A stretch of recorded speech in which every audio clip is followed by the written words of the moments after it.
Hello everyone, welcome to Nateshwari healthy vlogs. నన్ను చాలామంది chia seeds, సబ్జా seeds రెండు ఒకటేనా అని క్వశ్చన్ చేయటం వల్ల ఈ వీడియో చేశాను. ఇవి రెండు చూడటానికి ఒకే సైజులో ఉన్నప్పటికీ ఈ రెండింటికి మధ్య చాలా వ్యత్యాసం ఉంది. చూస్తున్నారు కదా, ఇవి చియా సీడ్స్.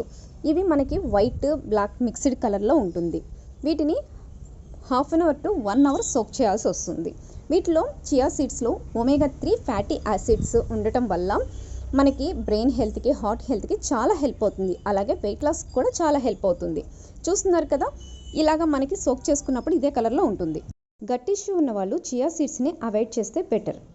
నెక్స్ట్ సబ్జా సీడ్స్. ఇవి చూడటానికి బ్లాక్ కలర్లో ఉంటుంది.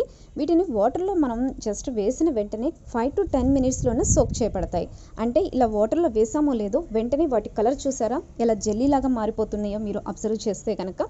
సో ఇవి మనకి వాటర్లో వేసుకొని మనం తీసుకోవటం వల్ల మన బాడీలో హీట్ని తగ్గించడానికి, ఫైబర్ కానీ ఇలాంటివన్నీ ఉండటం వల్ల ఇది సమ్మర్లో చాలా హెల్ప్ అవుతుంది.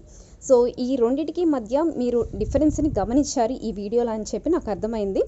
సో మీరు వెయిట్ లాస్ అవ్వాలనుకుంటే కనుక చియా సీడ్స్, బాడీలో హీట్ తగ్గాలి అనుకుంటే సబ్జా సీడ్స్.